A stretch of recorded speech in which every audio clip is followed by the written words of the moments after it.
First up is Kevin Kinder. Coach, how important was it to get at least a couple of your, I don't want to say veterans, I guess, because they're still kind of youngsters, but more experienced guys back? They set the table in that second inning, and also for your last couple runs in the eighth, to kind of take a little bit of that pressure off the freshmen. It was huge, and it kind of goes without noticing a little bit, but having Paul McIntosh behind the plate, we've had multiple catchers back there that have done a fantastic job, but the presence that he brings, I think he's a 23-year-old that is calm, that is confident, that really manages the pitching staff, and everybody on our team looks to him.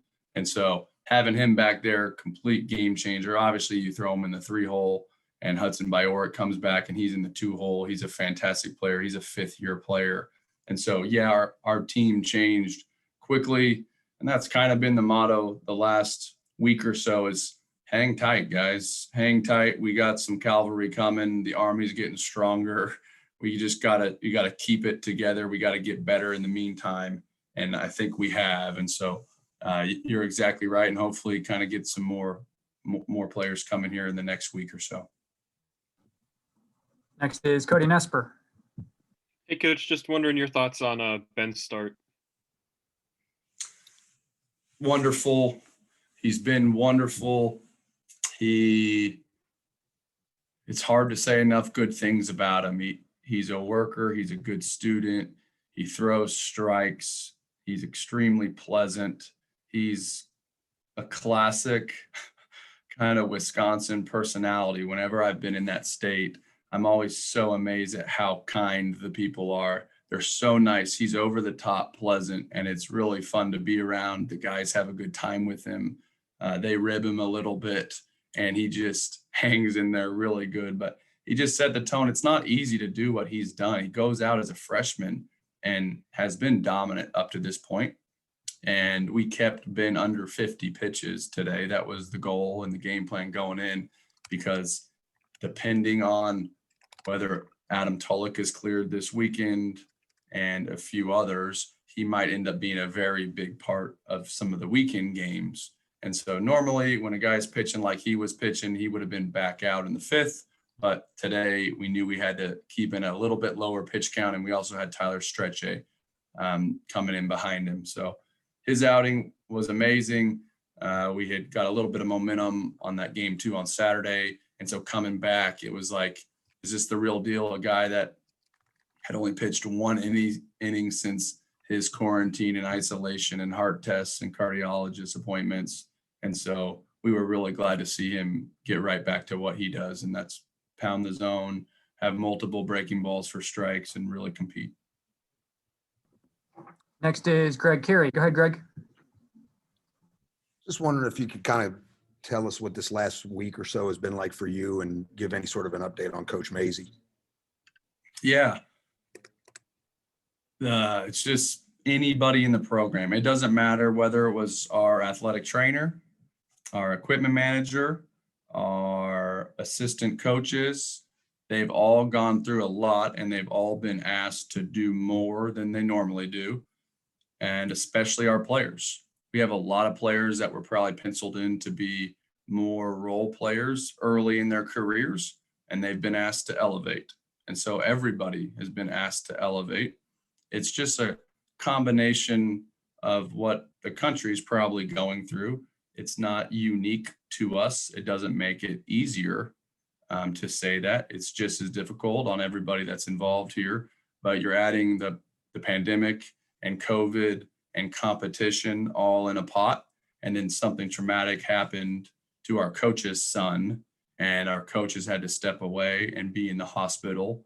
And all of us, that's where our mind goes to first. So over the last couple of days, we've had some really positive news about Weston and some really good things that we've been able to see with our own eyes over video. And Coach Mazey addressed the team yesterday and really reassured the team, which as a father in that situation, not easy to do, to sit in front of a group of kids that he views as family and he's passionate about this team, talk about his own son that was in the hospital. That was hard for him to do, but he was reassuring our team that his son was going to be okay because the accident that happened was on the field, and Weston is doing much better, and Coach Mazey was in a better place. And I think just the family is starting to heal slowly that their son's going to be okay.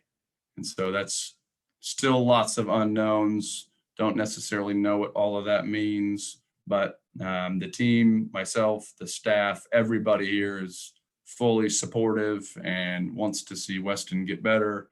And everybody's stepped up a ton in the last really 2 weeks. It's been pretty emotional to say the least. And after the game today, talking to the guys, it was super nice to have a little bit of a less emotional game.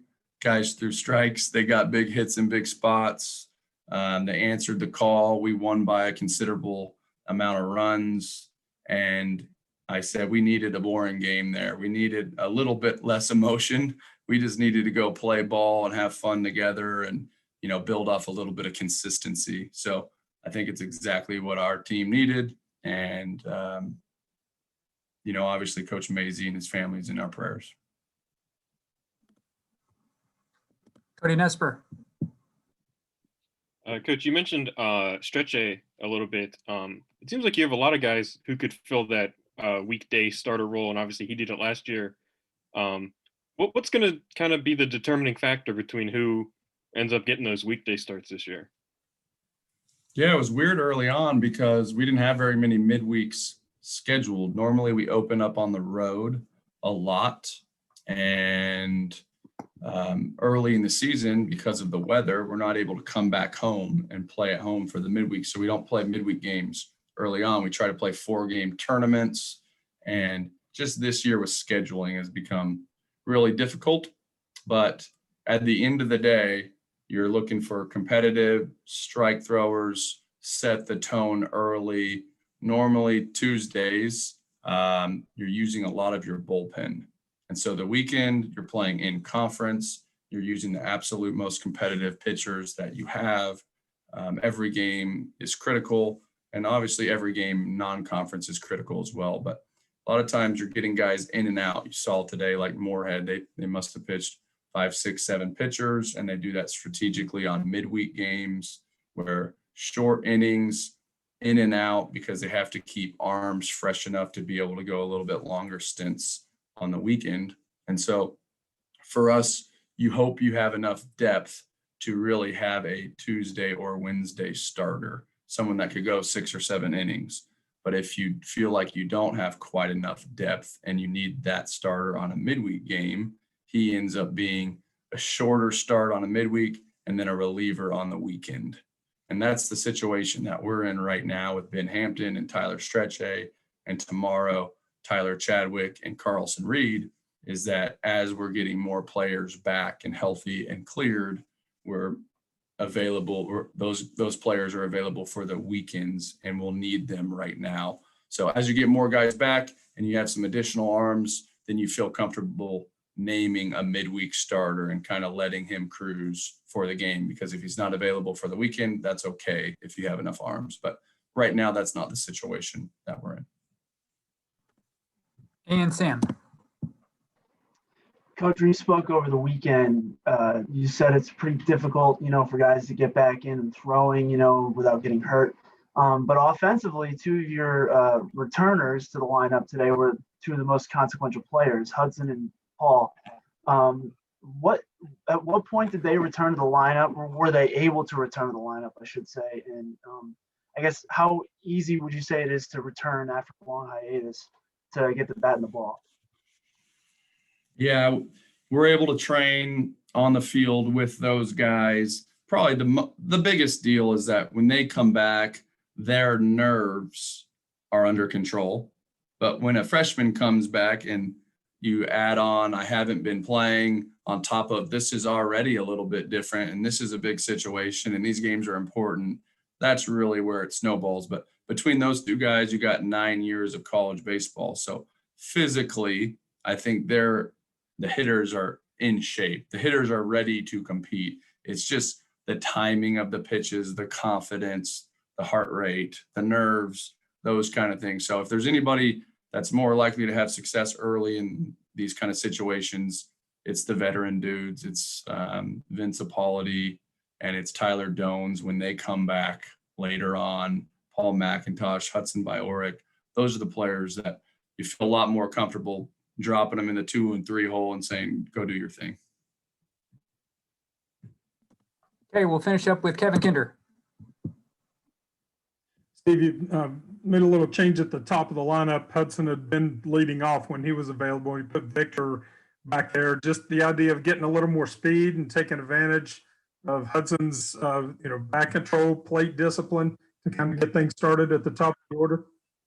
Yes, it was Austin Davis who led off, but you're exactly right. We made that change, and Hudson wasn't available, and so we didn't have the choice. We went with kind of more traditional leadoff hitter in Austin Davis for the last 4 games now. Really proud of Austin Davis. He made an adjustment. He's always hit a little bit later in the order or in the middle of the order, and we've used him more to drive runs in. And he had super quality at-bats today. He saw more pitches than he ever sees. And we were joking at the end of the game with him, he got hit by a pitch. And oftentimes he'll move his feet in certain situations because he views himself as a hitter and a slugger, which he certainly can do, but he's also one of the faster players in the country. And so we need him on first base. So it's just a guy that's evolving and understanding who he is as a player. He's not going to be a home run hitter. He might hit some home runs, but that's just never who he is. And Hudson is absolutely a bat control guy, an on-base percentage guy.